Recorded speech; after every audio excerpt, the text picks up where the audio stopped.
上一集说到，孔子的私生子哥哥杨虎成了鲁国实际掌权者之后，曾拉拢孔子进入他的集团，希望能一起推翻鲁国的寡头共和体制。如果你还记得的话，当时的孔子已经50多岁了，还是低阶公务员，人生至今做了不少尝试，希望能升级，但碍于低阶贵族身份的缘故，总是碰壁。但没想到50岁之后的孔子却突然疯狂升官，甚至在56岁时，短短4年内就升到了鲁国一人之下、万人之上的宰相位置。他是怎么办到的？这支影片就谈这个问题。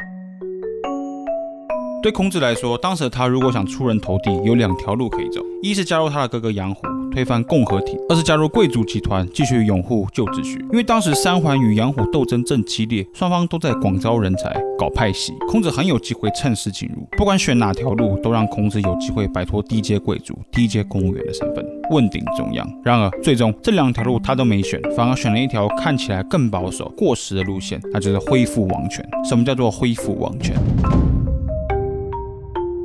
在之前的短影片我已经讲过，孔子在30多岁时曾给外国人齐国贵族打工。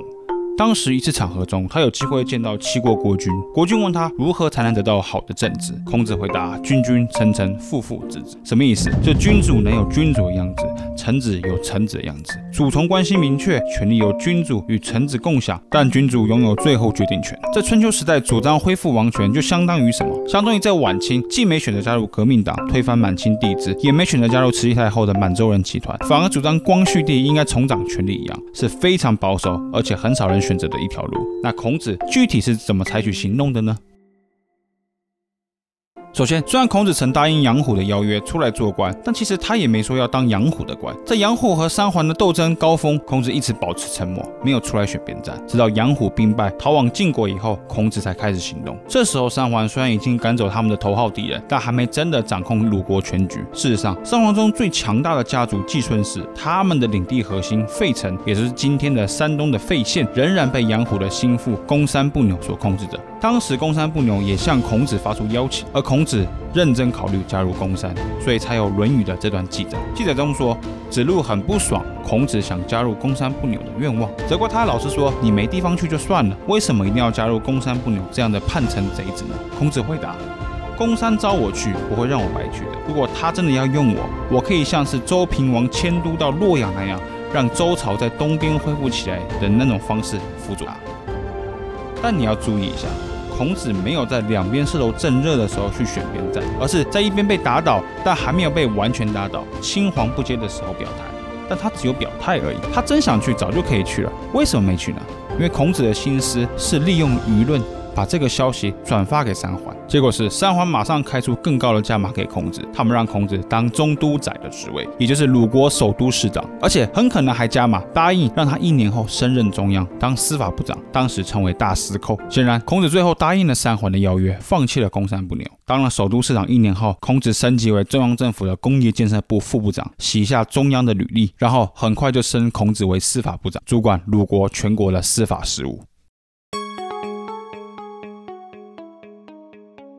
我们从孔子这段经历中学到什么？首先，出身不好没关系，官阶不好没关系，但你得自带流量。孔子在50岁之前经历过太多碰壁了，但没关系，继续做他低阶公务员的工作，同时他广招学生，扩大自己的追随者队伍。他不只吸收了像是子路、颜渊这样非贵族背景出身的学生，孔子也有不少学生有贵族血统，像是他调任工业建设部副部长时，他的头顶上司部长是孟益子。如果你看过之前的短影片系列的话，很可能会记得这个孟益子也是来自三桓之一的孟孙氏，他跟他的双胞胎兄弟是他们贵族老爸与野人女子所生的，所以他们跟孔子之间特别有话聊，同样是天涯沦落人。你说孟益子在孔子入中央的过程中不会有帮助吗？当然会有，但首要条件是孔子能忍，而且没权势，还要有毅力，能讲学不错。但自带流量未必能在升级这条路上有直接注意，不然现在早该是网红当政了，还必须要有政治上出现权力更迭的情况才行。所以台面上的政治人物才会往下去找人才，组成新的团伙或政党。以孔子的情况来说的话，就是杨虎和三桓之争，为网红孔子入主中央搭建起了绝佳舞台。但孔子没有舞台一搭好就跳上去唱歌跳舞，他等了一会儿。说实在的，他已经等了20-30年了，不差再等这一下。等鲁国政局比较明确时再出手。等他的兄弟杨虎逃离鲁国后，孔子就放消息说他可能会把天父带到公山不牛那里。这时，刚刚把杨虎赶走，好不容易松一口气的三桓当然会急了。一个流浪明星跑了去参加敌对阵营，而且带的不只是粉丝而已，还有一群有才华的学生追随着，那可不行。所以三桓被逼得得加码，答应让孔子入主中央为交换条件，就是不允许他加入杨虎的残余势力。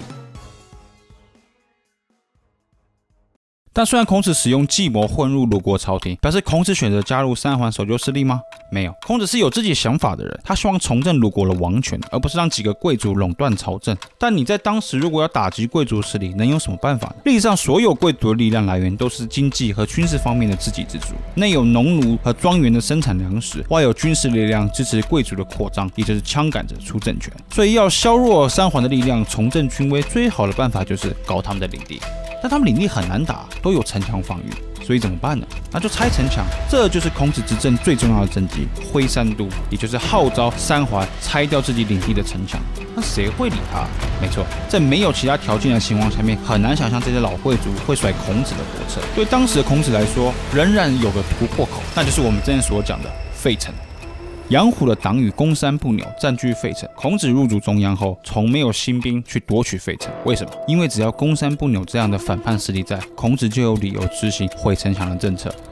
为什么公山的邪恶反叛势力能存在？就是因为城墙啊！所以我们应该要带头毁城墙，确保鲁国的国家安全。这是孔子的心思。这个挥三都的政治行动得到鲁国上下的同意。甚至当时国君鲁定公也很积极，因为他知道这是他重振军权的大好时机。三桓也很希望清除国内杨虎的乱党集团，所以也同意了。在费城的公山不牛知道后，很清楚也知道这一波是来大的，挥三都已经成了全国共识。鲁国很久没有这么团结过了，他很有可能被逼得放弃费城，那还不如先发动攻势，争取谈判筹码。所以有《左传》中这段记载。当时子路已经当上了季孙氏的首席家臣，这很明显是孔子推荐的。事实上，孔子上台后也不跟你玩什么君子群而不党的把戏，先让学生一个个占据鲁国政坛的山头再说。而子路当上了鲁国最强大贵族的首席家臣。子路执行挥三都的国策，三桓中的另外一个贵族叔孙氏带头响应孔子的政策，先毁了自家城墙。下一步就是季孙家的费城。在此之前，公山不牛和他的小弟抢占先机，先攻打了鲁国的首都。当时情况危急，鲁国被打得措手不及。鲁定公躲在季孙氏家的高台上不下来，公山率军想要抢鲁定公，但都没成功。当时整个高台周围都被公山的军队包围。孔子命令2员大将率军下高台反击，公山军大败。鲁国军队追击公山的军队，并在姑灭这个地方击溃了他们。公山不牛自此彻底放弃，逃到齐国，费城的城墙因此被毁。毁掉费城城墙后，孔子做了什么动作？开 party 庆祝吗？没有，开始讨论接下来谁领导费城的人事问题。当然要派自己人上去。《论语》有一则孔子与子路争执的段落，就是围绕谁该当费城市长的问题。子路想让他一个年轻的学生子高当新的费城市长。按辈分来说，子高是孔子的徒孙，但孔子希望有更老练的候选人，他可能更希望从自己的学生里面挑选。但孔子也没明说，就说你这是祸害别人的子弟，因为他的相关知识历练都没有。子路说：“有人民群众可以学治理，有宗庙社稷可以学礼仪，不用读书，边做边学也可以啦。”你要知道，当时的子路也是季孙家的首席家臣，他也想安插自己人马到关键的位置上。孔子明白子路的意思，所以愤怒地回说：“我就讨厌你这种油嘴滑舌之辈。”没有明确史料说明这次的孔子和子路的权力之争谁输谁赢，但很可能子路赢，因为三桓开始不愿意支持孔子了。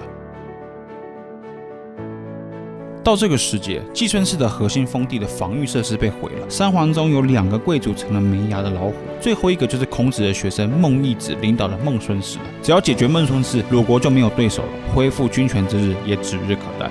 我在短影片也说过，当时的孟孙氏的大家长孟义子虽然也曾向孔子求过学，但没有被列入孔门72贤。一个原因是因为他的地位太高了，孔子不敢攀比；第二个原因很可能是因为这个毁三都的国策跟老师翻脸了。孟孙氏不愿意配合拆城墙，给的理由是孟孙家的封地离齐国很近，如果毁了城墙就没有边防可言，所以拒绝了回山都的国策。鲁定公和孔子知道后当然很不高兴，其中定公更不爽，他可能觉得恢复王权之日已近在眼前了，居然现在给我停下来。所以那年冬天，定公率军征伐，但打不下来。孟孙氏如此强硬的态度，搞得孔子也不太好受。毕竟族长是曾经的学生，孔子30多岁时又得了孟孙家不少好处，事情就不了了之。其他三桓眼见孟孙家不拆城墙了，就觉得那可不行，我也要把墙盖回来。不久，季孙氏又把废城的城墙盖了回来，毁三都，这事最终变成了半吊子工程。那你可会觉得奇怪，孔子和鲁定公怎么会放弃这次的大好机会呢？没错，你想得很对，孔子和定公也不愿意，但三桓应该是又给了新的交换条件了，那就是让孔子代理司徒一职，也就是成为鲁国代理行政院院长，也就是宰相。要知道，司徒一职100来年都是季孙氏垄断的职位。定公14年，西元前496年，季孙氏族长随定公到外国进行国事访问，让孔子当代理大司徒。定公跟孔子觉得，好吧，如果你愿意交出宰相这个位置，回三都这个国策可以先放一边。当时孔子56岁，进入中书才第4个年头，孔子已经做到了代理行政院院长的位置，这是非常不可思议的事情。孔子把握了机会，他会利用舆论为自己的讨价还价，看政治形势出手。孔子没有想跳槽或另外自己创业推翻旧秩序，他就想在鲁国这个大公司里升迁而已。然后在56岁那年，花了仅仅4年的时间，成功当到了鲁国公司的代理 CEO。